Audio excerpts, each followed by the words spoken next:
Hey everyone, this week I've got something for you from space. Stay tuned.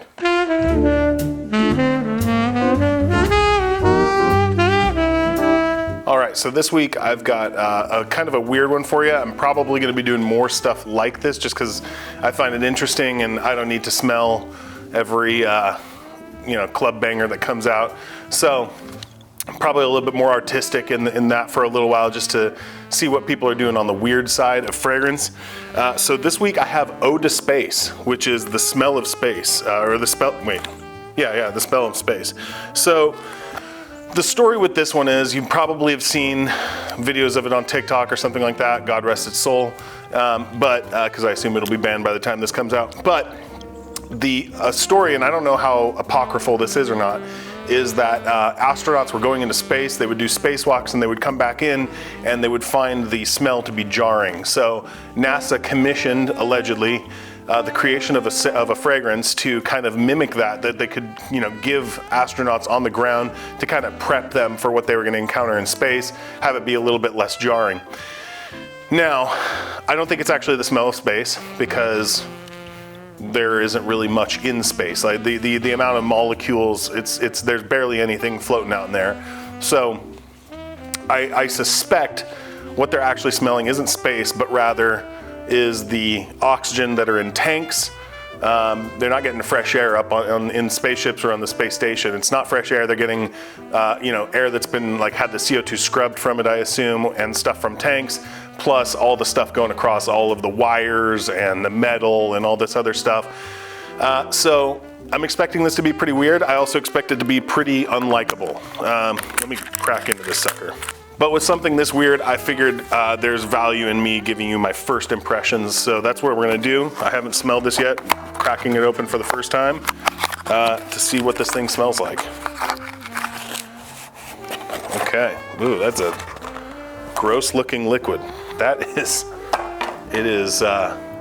very milky. Huh.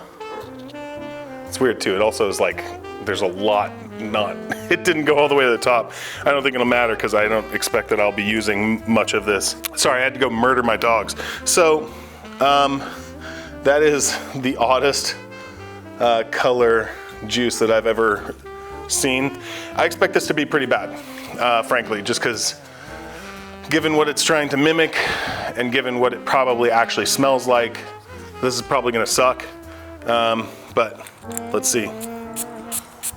Give it some real good sprays there. Okay, here we go. Yeah, that's about what I expected. Oh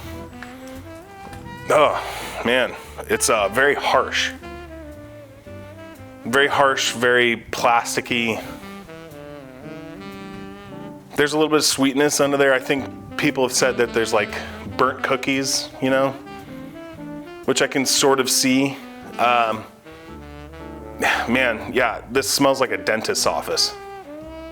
Oh, this is, yeah, it's giving me, ugh. Yeah, this is bad. Oh man, it does. It smell. I don't want to keep smelling it. It smells like I'm about to get my teeth drilled. Oh man, yeah, it's like plastic, metal, rubber. It's really unpleasant. It's interesting as an exercise, but man, no. It's not. I don't think anyone thinks this is wearable or would be wearable. I think this exists purely as kind of a thing, which on that note, they probably could sell this in a 10 ml bottle because I will never go through all of this. Man, it is gross looking. Yeah, it's kind of, it's got that thing when you smell it where your nose tries to stop you from inhaling. This is very medicinal in the wrong kind of way. Like I said, this could also be ode to dentist. Man, I don't want to keep smelling it. It's really not pleasant. It's an interesting academic experience, but yeah, I think I think basically what I said is right. You're not getting any fresh air when you're up in space. It's going to be oxygen from tanks that's gone through, circulated, had the CO2 scrubbed from it. It's going over all the wires and metal and stuff like that. It's not like they're, bringing trees, the little trees that you hang in your car up there. So, yeah, there is like almost an almondy thing to it.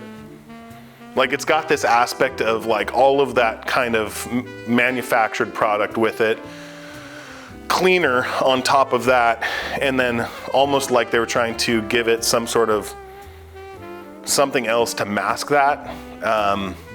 Badly though. Instead of masking it, it just kind of mixes in with it and becomes gross. So like an almond or a cookie or almond cookies, man, yeah, it kind of fills your nostrils in a really unpleasant sort of way. So it's interesting. Again, I don't think this is what space probably smells like, but I assume that you wouldn't be able to tell because you probably can't inhale when you're in space. But specifically, I feel like I read something about them returning from spacewalks and smelling this. I think my guess is that's because when you return from space, you're going into an airlock, you're getting a big blast of air. Who knows, how long that's been hanging out in the tubes or whatever. So it's just going to be this really stagnant air, is my guess. So yeah, this smells like a dentist office in space. I thought people, when I saw like one or two clips of people smelling it, and I think they're hamming it up a little bit, but maybe not that much. This sucks. This sucks. Not like, we'll say that they gave it the old college try, and this isn't meant to be something that's mass appealing. It's meant to be weird. And in that, it very much succeeds. So, I heard that there's also another one that's meant to smell like the moon. Maybe. If it's this plus a huge amount of petrichor, that would be my guess. Like, like the dust and stuff, the dirt. That would be my best guess as to what that could smell like. I don't know if I'll get that one. If enough of you tell me in the comments that you want me to do the Luna one, I'll get that too. But this is weird. Super weird, which I enjoy, even though it's not very likable, even though I don't think I'll ever wear this. I appreciate the weird thing that it's trying to do. I appreciate the kind of weird artistic thing that it's going for. But man, yeah, fascinating. That sucks. I mean, it just does. It's not a good smell. If I were in space, I would be really annoyed. I mean, you get adapted to this stuff really quickly, but like, I would not want to live with this. And I tell you this, like, this is that sort of thing where like, here in the Pacific Northwest, we have like wildfire season where basically you can't open your windows for a month. I mean, that hasn't really happened in a few years, but like I remember in like 2020, it was like 3 months or 2 months where like you couldn't open your window, you couldn't really go outside because like the smoke was insane. And after a while inside the house, the air just kind of gets stagnant. Even if you have like air circulating and stuff like that, it gets really, really stagnant really quick. And I love fresh air. So this would be a challenge for me if I were an astronaut. There's other things that would be a bigger challenge for me being an astronaut, but this right here, that's weird. Well, hey, you know what? That's kind of the experiment. I enjoy it. It's weird. I'm still weirded out by how gross this looks. I'll throw a picture up there so you can see it, but yeah, gross. Awesome. So thank you so much, and I'll talk to you next week.